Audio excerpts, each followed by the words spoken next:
Pankaj sir, जब सम्राट चौधरी ये कह रहे हैं कि सुशासन का जो सरकार का जो पूरा तरीका था वही लागू होगा, लेकिन उसके साथ ही वो ये भी कह रहे हैं कि अपराधियों की खैर नहीं है, आप इसको कैसे देखते हैं? बिहार में क्या वाकई में ये एग्जाम्पल जो आप यूपी में देखते हैं, फिर यूपी का ही कॉपी कभी कभी एमपी में भी दिखता है, बुलडोजर चलाए जाते हैं, मोहन यादव का भी ये तरीका दिखता है और कई जगहों पर ये कॉपी दिखता है। एक वर्ग है जो ऐसा एक्सपेक्टेशन उसका है कि सम्राट चौधरी भी वैसे ही काम करेंगे और कहीं ना कहीं बुलडोजर नीति और सारी चीजें फॉलो करेंगे, लेकिन एक बड़ा वर्ग ये भी कह रहा है कि नीतीश कुमार के तरीके से ही वो काम करेंगे, उस लाइन को क्रॉस करके सम्राट चौधरी नहीं जाएंगे। आपको क्या लगता है? अंकित जी, आप मानिए या ना मानिए, सच यही है कि आज अगर भाजपा को इतनी बड़ी सफलता मिली है तो उसमें निश्चित रूप से नीतीश कुमार का बड़ा योगदान रहा है। क्योंकि नीतीश कुमार की छवि जो है बिहार में, वो एक मॉडरेट नेता के रूप में है। और यही वजह रही कि वो अगर 20 साल तक चला पाने में, शासन कामयाब रहे, मुख्यमंत्री बनने में कामयाब रहे, तो उनका जो है ये मॉडरेट चेहरा ही उनके ये काम आया है। आप आप देख सकते हैं कि जो भले ही बीते विधानसभा चुनाव में या उससे पहले उनसे मुसलमानों की दूरियां बढ़ी है, लेकिन सच्चाई यही है, भले उनको वोट नहीं मिला हो, लेकिन सच्चाई यही है कि मुसलमानों के बीच में भी वो उनकी छवि जो है सो मॉडरेट की है, वो कट्टरवादी नहीं माने जाते हैं। तो आप ये समझ लीजिए कि उत्तर प्रदेश और बिहार में बड़ा फर्क है। यहाँ पर योगी आदित्यनाथ का जो ये बुलडोजर है, बुलडोजर संस्कृति यहाँ नहीं चल सकती है, यहाँ सुशासन संस्कृति ही चल सकती है। ये हर कोई जानता है, और इसीलिए अगर सम्राट चौधरी सुशासन की बात कर रहे हैं तो कुछ ताज्जुब नहीं होना चाहिए। उन्हें पता है कि जो कम से कम ये जो 5 साल का जो कार्यकाल होगा, ये सुशासन के रास्ते पर ही इस कार्यकाल को पूरा किया जा सकता है। यहाँ पर जो है सो अभी वो स्थिति नहीं है कि जो योगी आदित्यनाथ का यहाँ पर मॉडल लाया जाए। और मैं पहले भी आपसे कहता रहा हूँ कि जो कि सच भी साबित हुआ है कि जो बारात किसी भी की हो, लेकिन दुल्हा नीतीश कुमार ही होंगे। और निश्चित तौर पर आप देख रहे हैं कि आज दूल्हे के रूप में नीतीश कुमार विराजमान है। तो कुल मिलाकर जो स्थिति है, ये सही है कि आप जो कुछ देख रहे हैं, ये धीरे धीरे जो है, आप मान लीजिए इसको कि जो भाजपा की सरकार की यहाँ शुरुआत बिहार में हो चुकी है, उसका बीजारोपण हो चुका है। गृह विभाग भी सम्राट चौधरी के पास जाना उसी का एक हिस्सा है। लेकिन मुझे नहीं लगता है कि भाजपा कोई बुलडोजर जो है संस्कृति यहाँ लाने में कोई जल्दीबाजी करेगी।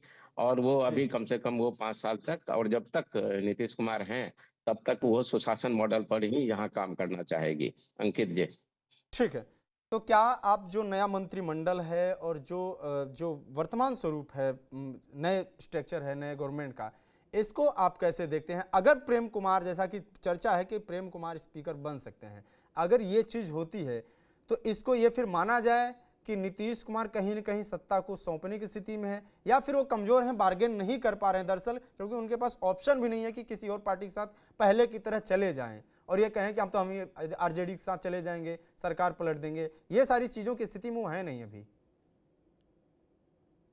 अंकित जी, आप समझ लीजिए कि जो भाजपा के हाथों में सत्ता को सौंपने की सारी औपचारिकता पूरी हो चुकी है, इसमें कोई कंफ्यूजन की बात नहीं रह गई है।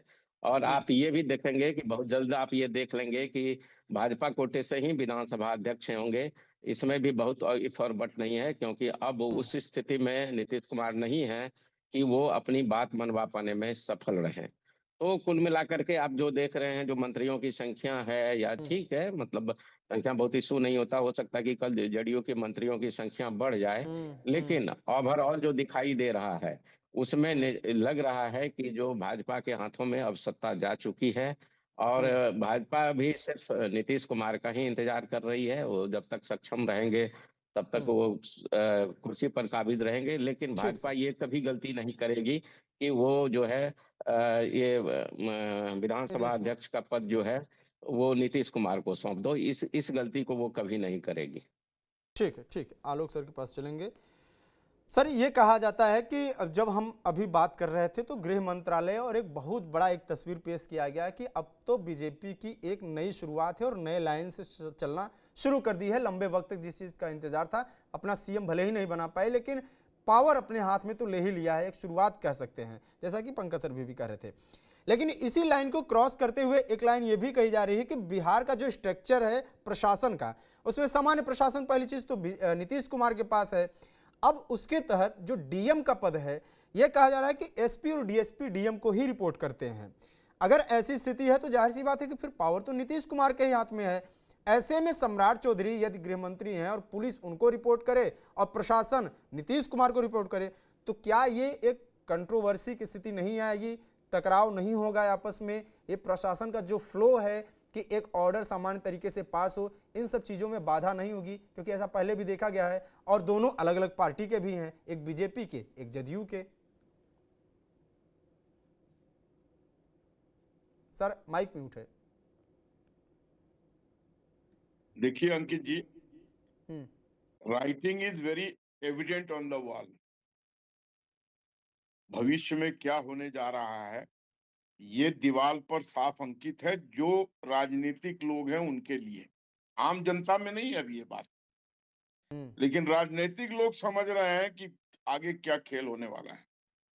नीतीश कुमार ने पहली बार 20 वर्षों में गृह मंत्रालय को अपने से अलग होने दिया। ये इस बात का सूचक है कि अब उनकी राजनीति ढलान पे है। और जो उनके मुख्य सिपह सालार लोग हैं, वो कहने को जेडीयू में बने हुए हैं, लेकिन उनकी सारी ईमानदारी और लगाव भारतीय जनता पार्टी के शीर्ष नेताओं से है। आने वाले समय में मुझे नहीं लगता है कि नीतीश कुमार 5 साल का कार्यकाल एज अ चीफ मिनिस्टर यहाँ पूरा कर सकेंगे।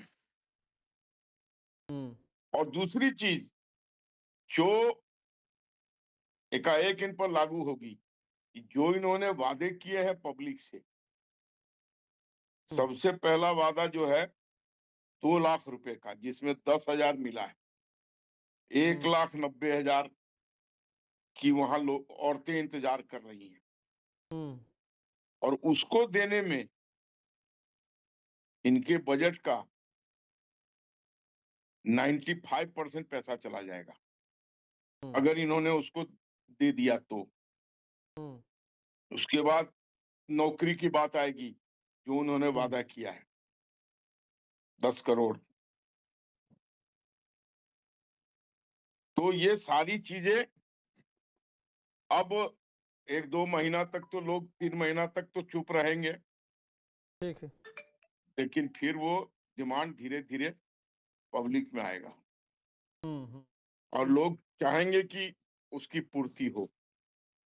मतलब आप कह रहे हैं कि ये तो सरकार तो बना लिया, लेकिन नीतीश कुमार के लिए मुश्किल है आगे की राह कि वो कैसे चलाएंगे, क्योंकि नहीं, वादे इतने बड़े कर आप दिए हैं। जो वादे हैं अगर उसकी पूर्ति होती है, यहाँ वरिष्ठ लोग बैठे हुए हैं, वरिष्ठ पत्रकार हैं, पंकज जी, मृत्युंजय शर्मा जी भी वरिष्ठ राजनीतिक। मैं अगर इस बात कह रहा हूं तो इसकी कैलकुलेशन कर लीजिए कि अगर ये 2,15 मिलियन लोगों को देते हैं तो उसका क्या आर्थिक दबाव पड़ेगा। और वो डेफिनेटली इसका इंतजार कर रही हैं। मैं अभी आया हूं कल गांव से, वहां के लोग इंतजार कर रहे हैं कि अब दूसरा किस्त कब आएगा। और जो युवा है वो इंतजार कर रहे हैं कि नौकरियों की भरमार हो जाएगी। तो ये सब चीजें भी इनको तंग करेगी, और ये इन्हीं को नहीं तंग करेगी, ये बीजेपी को भी तंग करेगी, क्योंकि ज्वाइंटली इन्होंने इन चीजों को पब्लिक में दर्शाया है। और आने वाले समय में धीरे धीरे मुझे लगता है कि नीतीश कुमार एज आउट होते चले जाएंगे और बीजेपी चाहेगी कि हम पूर्ण रूप से अपनी सरकार। नहीं, वो ठीक है, बीजेपी चाहेगी कि पूर्ण रूप से अपनी सरकार बना ले, तो हर पार्टी अपनी चाहती है, चाहत पे तो कुछ अंकुश लगाया नहीं जा सकता है। देखिए पहले के दौर में और इस दौर में अंतर है, जो आपने बहुत शुरू में पॉइंट आउट किया है Nitish is not in a position to go here and there. वो डर तो खत्म है। पहले ये डर था कि जरा भी छेड़ा तो ये लक्ष्मण रेखा पार कर देंगे, फिर ढक के 3 पास हो जाएगा। इस बार तो वो बात नहीं है। लेकिन एक चीज ये भी कही जा रही है ना कि बीजेपी को भी इस बात का डर है कि अगर नीतीश को छेड़ेंगे तो बीजेपी भी जो इतना बहुमत, इतना नंबर्स लाई है, जिस चेहरे पे पूरा गेम हुआ है, अगले चुनाव में फिर वो उस लायक बचेगी भी नहीं। एक पक्ष तो ये भी है। आज की डेट में इस बात को नकारा नहीं जा सकता है कि Nitish is the tallest leader of Bihar in terms of vote bank. OBC, अति पिछड़ा और महिलाओं का अगर कोई एक छत्र और एक मात्र नेता है बिहार में तो नीतीश कुमार है। Cutting across party line, cutting across religion. इस चुनाव में बुरके के अंदर महिलाओं ने नीतीश को वोट दिया है और बीजेपी को वोट दिया है। ये अकाट्य सत्य है जो शायद बहुत लोगों के गले ना उतरे, लेकिन दिया है। वो 10,000 के कारण दिया है, वो सारी जन सुविधाओं के कारण दिया है, वो वृद्धा पेंशन के कारण दिया है, वो जीविका दीदी के कारण दिया है।